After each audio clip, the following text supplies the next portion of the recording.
Well, I've been running one of these small air heaters in our motorhomes for the last several years. You know, Webasto and S-Bar were the quality brands to get, and I went with the Webasto Airtop unit. Now I'm thinking of changing it up and replacing it. For the past couple years, I've been looking at VELIT, looking at the stuff that they're coming out with, and VELIT also has a gasoline version because we've always had gas motorhomes. I really like the idea of being able to pull fuel from my gas tank in the RV and not have to carry an extra fuel source just for the heater. And they've addressed a lot of the issues that I was having with my Webasto. You know, I had some issues at higher elevation that I'll touch on. But I've also made videos about all these things in the past, so I'll link to those. I want to connect everything. We'll kind of walk you through it, take a look at this heater, make sure it's working well here in the shop, and then ultimately we'll go install it in the motorhome. And I think you're going to find it pretty interesting how I have the ducting set up in our Class A motorhome to basically heat the entire motorhome using the existing ductwork. And it's been working, but it needs a little bit more because it's just undersized for that size rig.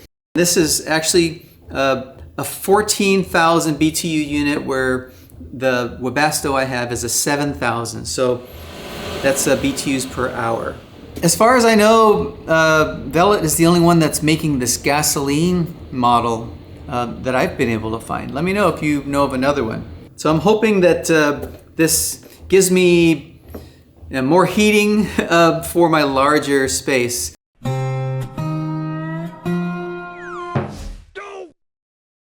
This is where the exhaust and the intake are, and very standard.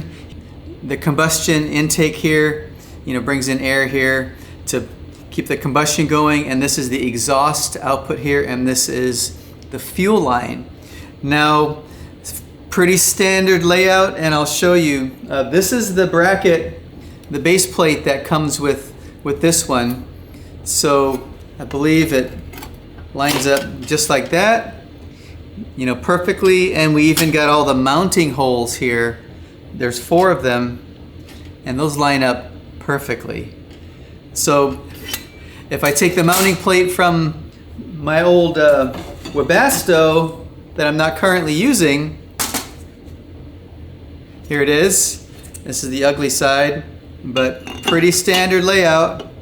Same thing. Okay, now here's another one that I have somewhere. Oh, it's under here.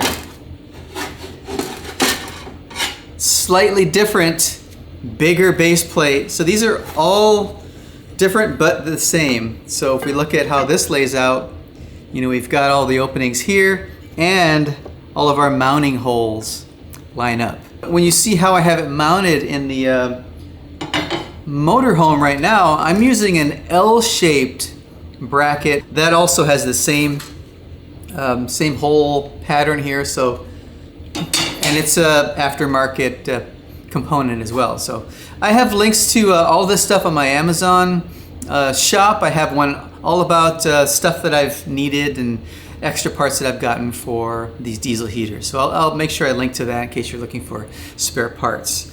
The wiring comes out of this side here. You can switch it up to move them to the other side. Let's say you just needed all the cabling to come out the other side. You can easily switch that. This is the air intake. You just unscrew it, and this is what holds the top together.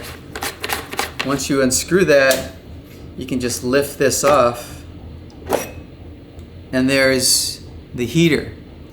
In here we have our controls. This is our circuitry in this little red box here, and this is our fan. You can see that it's nicely balanced. They have little balance weights on here, so they've already pre-balanced that, so that's really good. We'll see how that goes when we fire it up and we get this thing spinning. And yeah, we've got the heat exchanger here. I believe this here is probably our glow plug. Yeah, it looks like a heat sensor here. And yeah, we got our combustion burn chamber in here, and the air flows through this compartment and gets heated up, and then it goes out this other side.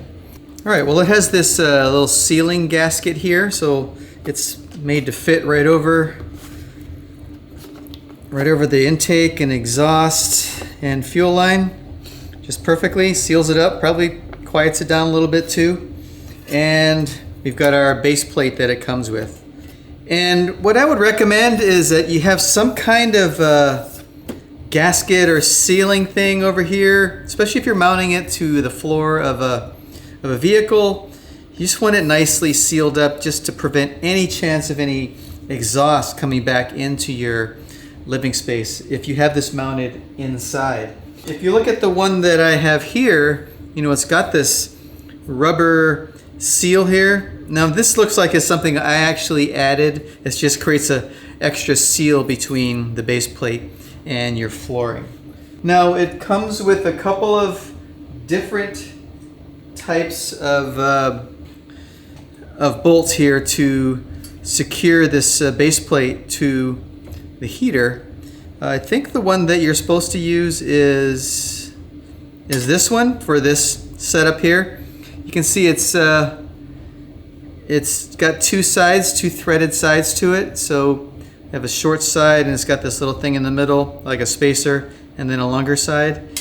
And I believe you can just do this, and this spacer part lines up with the gasket and the base plate. So if you screw it all the way in like that, then you can take this little flange nut and tighten it down like that.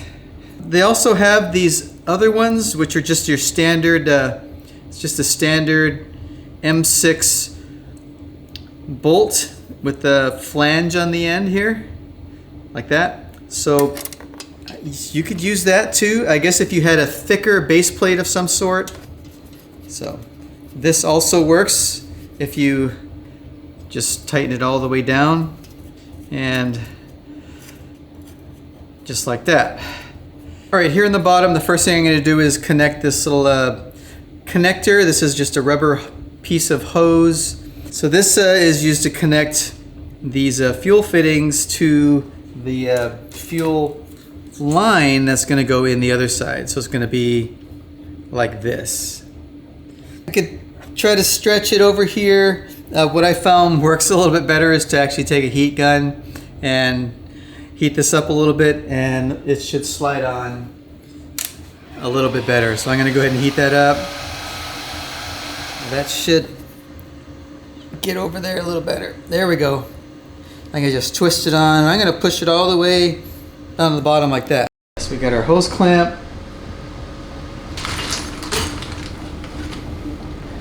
One more hose clamp for the top. All right, I want this down all the way. Our intake hose. Now this is just a kind of a foil lined flexible hose. This is for our combustion air intake. And take one of the hose clamps that it provides, and we'll put it on one end, and we can just slide that over here like that. Tighten that down.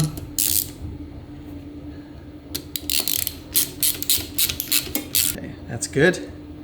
By the way, this is a 7mm socket. And then our exhaust.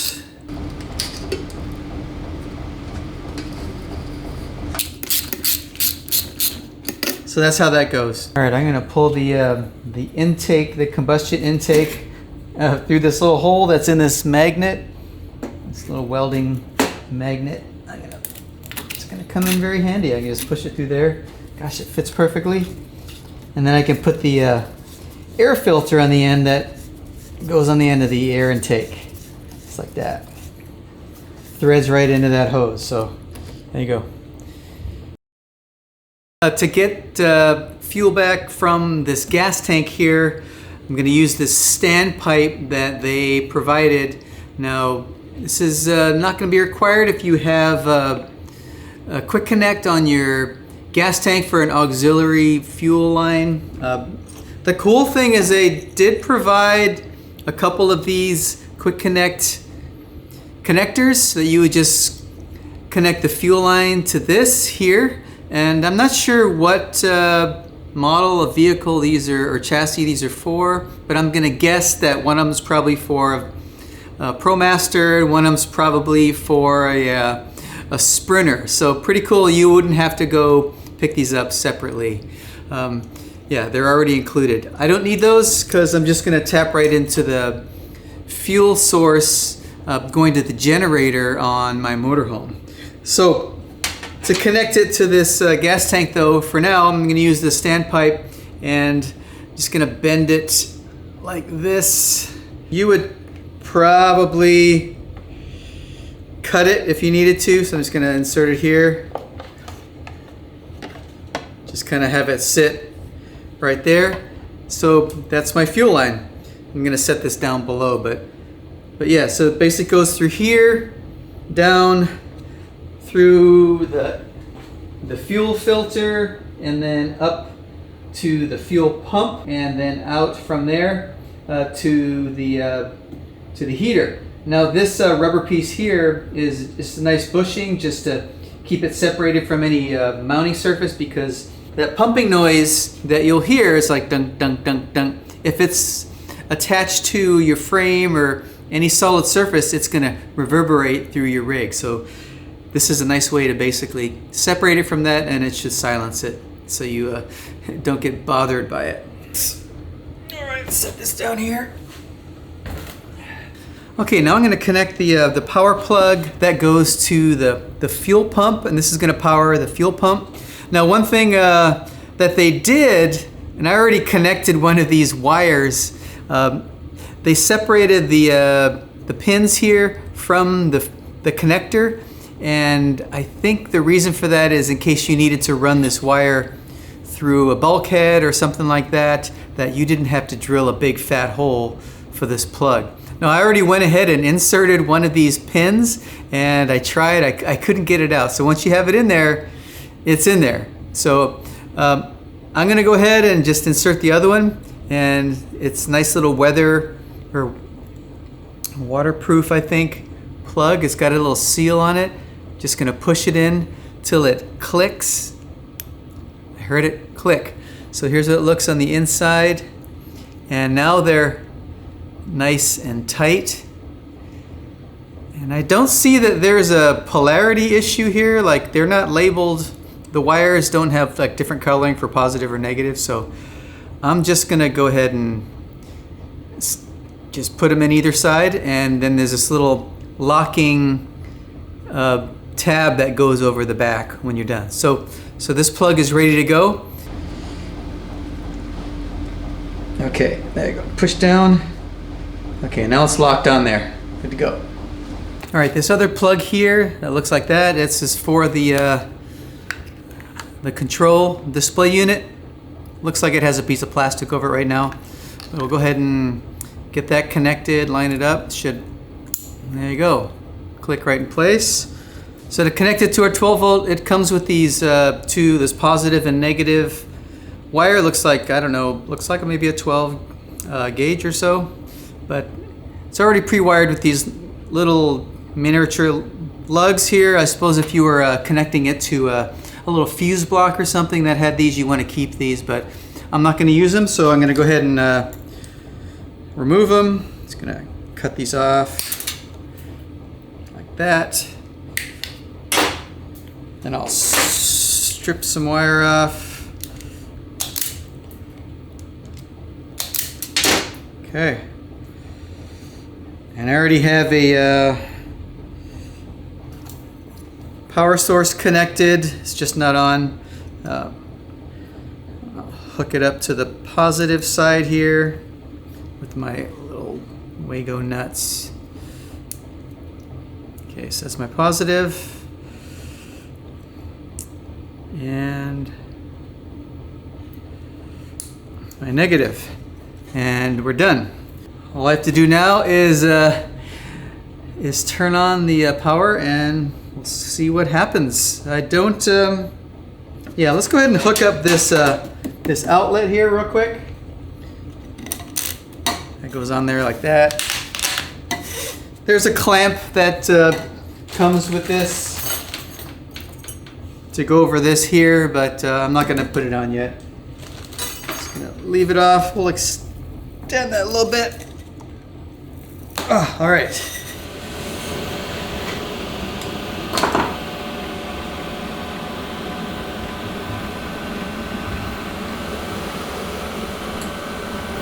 All right, well, I've had it hooked up for about 20 minutes now. Got it connected to a 12-volt lithium battery, and was able to go in and do the prime function. So basically pump some fuel through the line to get it up to the heater.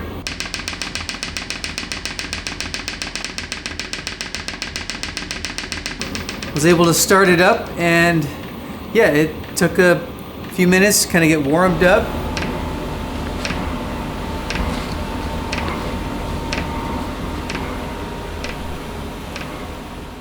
And it was drawing about 8 amps originally to light that glow plug up, I suppose. And then it just kind of went up to high. I had it set to high. And it is pulling about 4.8 amps. I'm gonna go ahead and turn it down to low.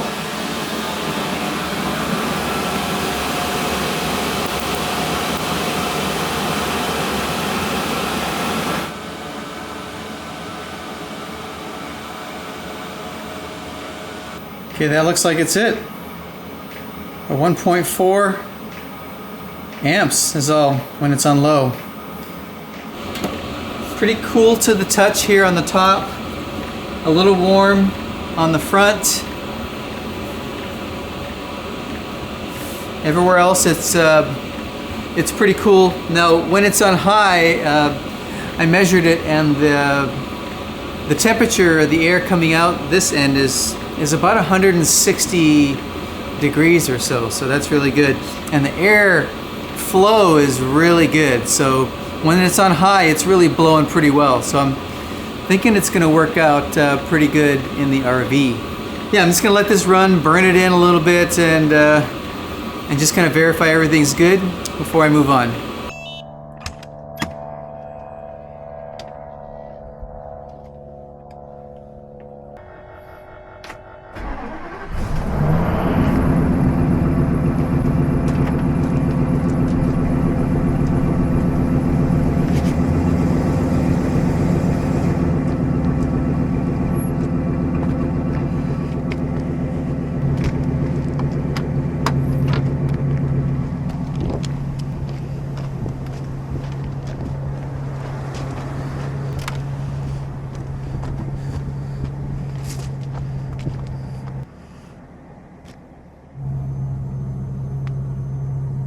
There it is.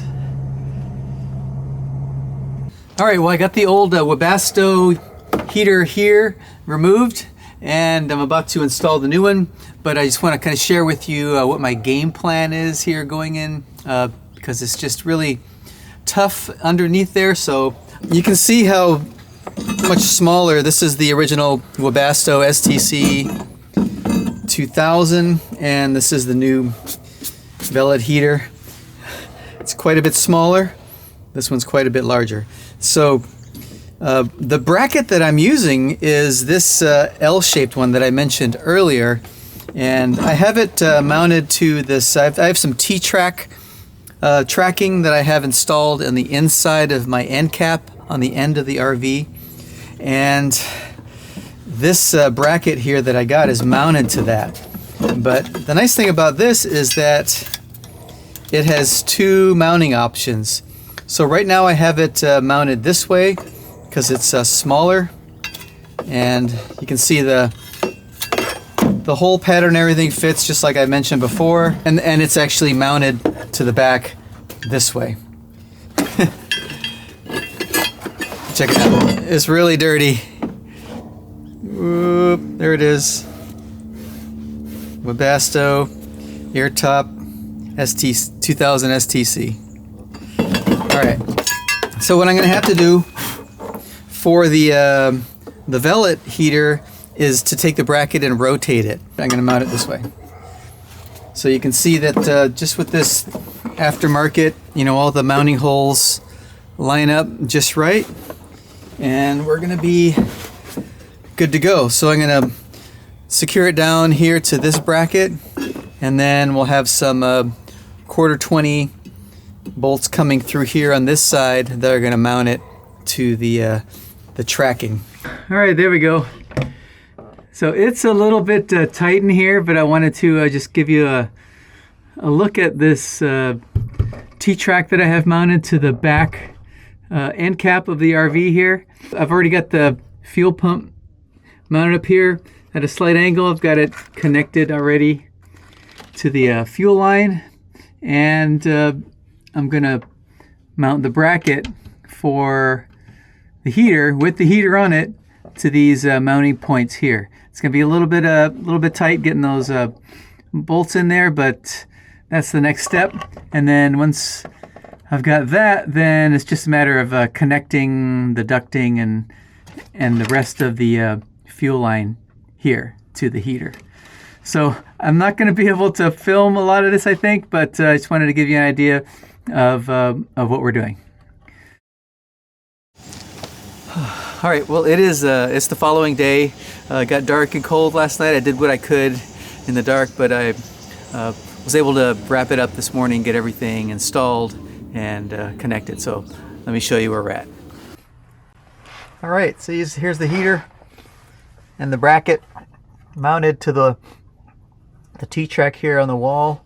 I've got the ducting coming out here. Just put this 3-inch silicone sleeve here to connect the duct to the heater, and this runs all the way into the ducting, the floor ducting in the RV. So I'll talk a little bit more about that when we get inside.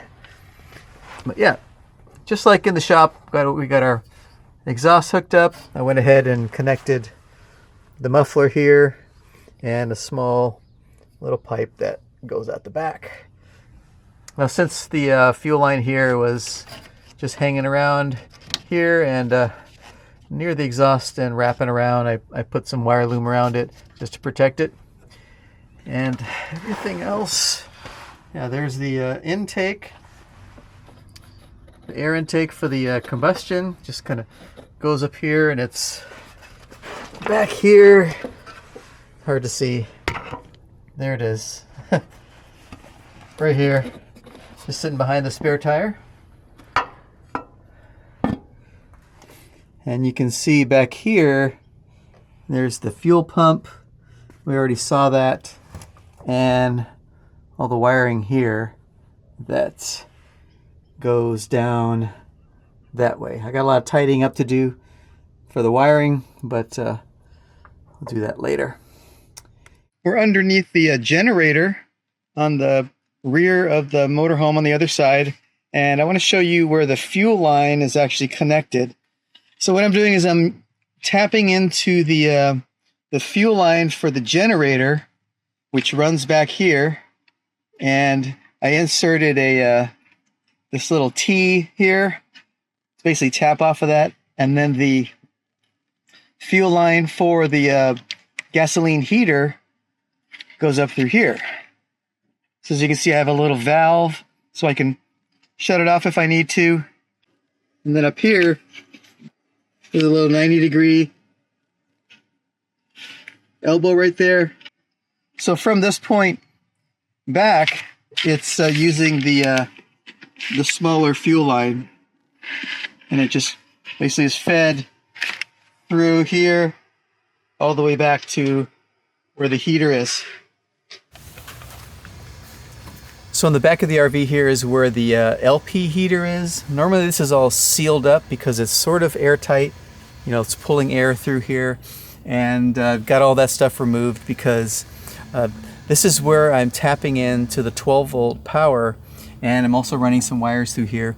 And the air intake, you know, for the cold air intake is actually pulling it from here too. So here is the 12 volt power. The negative is this white wire and the positive is this yellow wire, and you can see it goes to this plug here which powers our heater. So essentially I just tapped into that, I cut it, I put a couple connectors in here, and this is the 12 volt power wire, positive and negative, that goes to the heater. I kept the little fuse that it has here, and just got a couple Wago connectors, these three-way ones, and spliced it all into the main power here. Yeah, essentially it's using the same power that's powering the heater, so it's on the same circuit. So one thing about this is that I need to make sure that I'm not running both the LP heater and the gasoline heater at the same time, so one doesn't pull too much power from the other. And down here you can see that there's a hole that's drilled in the bottom of this area here, and this is where the power cable and the control wire goes. So I'm routing the control wire all the way through here, all the way to the control panel in the RV. So if we look back here in the corner, we can see that there's a hole and a little duct there. Now that's actually pulling air from this area, and that's what the air intake for the heater is connected to.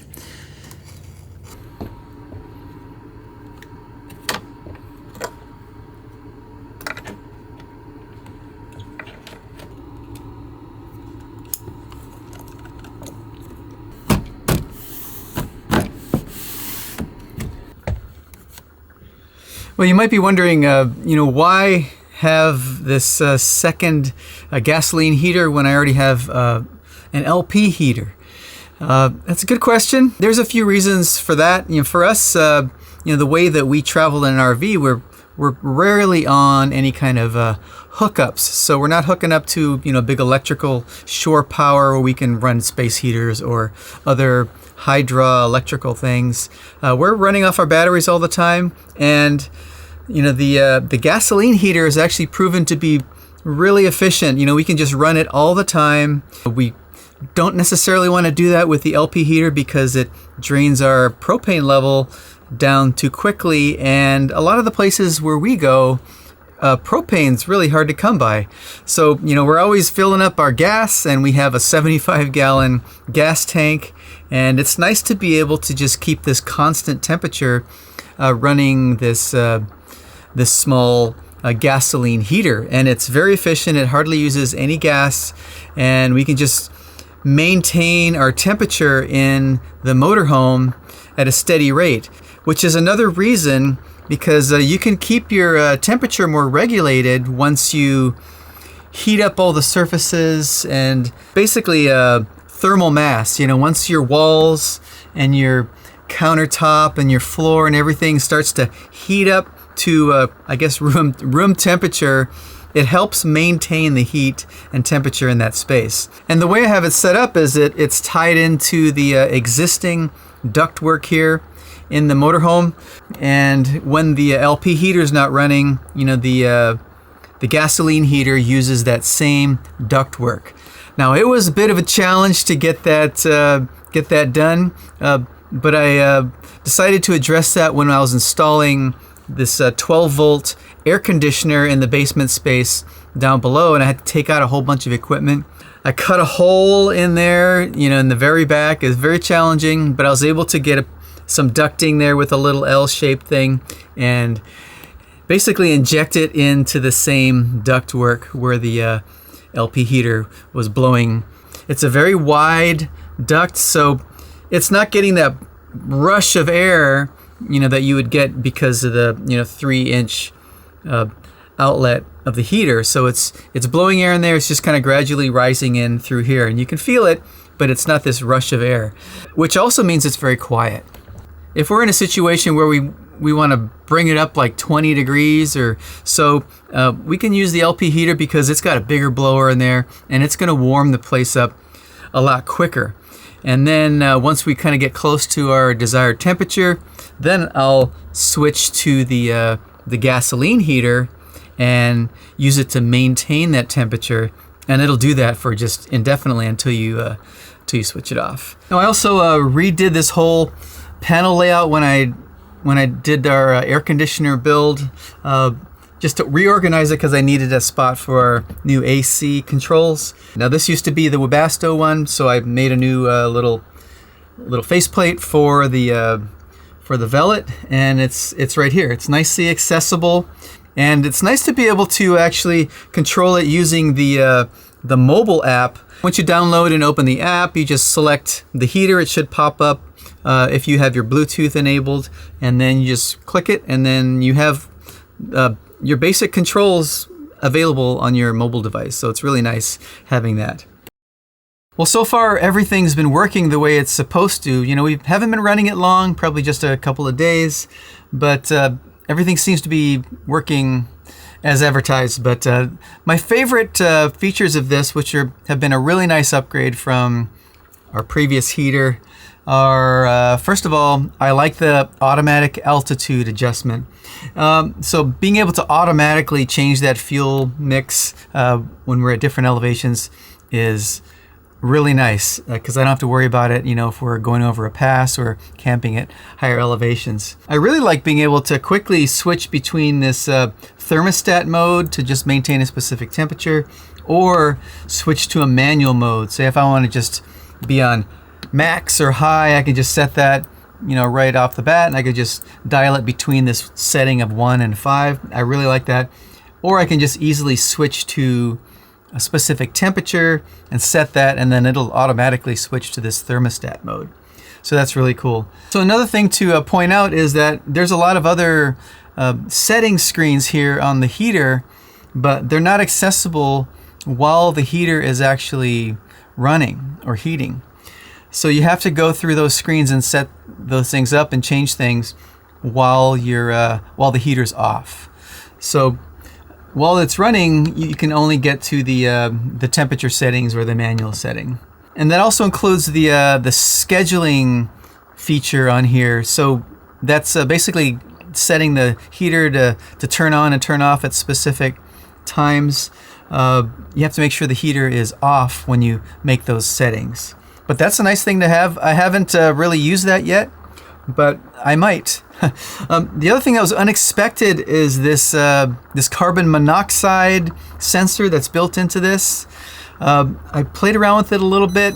The nice thing is that it displays at the top of the main screen here what the parts per million are, so you can actually see the measurement. Right now it's reading 0, but there was a time when I was in the shop testing it where it read a higher number. And what happens there is that if it reads a level and it'll say CO normal or CO abnormal or high, if it's reading a level that it says is too high, then it won't let you start the heater. If the heater's running, it'll throw an alert, and we'll probably shut it down. So that's a nice thing to have. We already have a carbon monoxide detector in here already, but it's nice to have it built into the heater. Now it also has this auto prime feature, which I really like. Definitely you have to use that when you first set up the heater, but periodically you may have some fuel delivery issues, or maybe get a little air in the line, and it may not start. I haven't had that issue yet, but when you do, it's nice to be able to just kick on that fuel pump, just go brrr, and have it push a bunch of fuel in. And you can also set it, I think, on here or in the app also. You can do that, and you can set a time limit on it. When I've used it, it's run for a little while, just maybe 20 or 30 seconds, and then it automatically stops, and then been able to just start the thing right up. So I don't have to worry about the heater starting or having to manually go through and start it over and over again to slowly prime the line. So nice to have. But other than that, it's just been very reliable so far. When I've needed to start it up, shut it down, everything seems to be working as advertised. Well, I know this has been a lot of information, and if there's something that I missed, let me know and I'll add it to the video description. And we can also continue this conversation down in the comments section. But I'll also put down links to the heater itself if you want to check it out, as well as my heater parts list on Amazon. But I really appreciate you watching for this long, and hopefully this was interesting for you, and I'll catch you in the next one. Take it easy.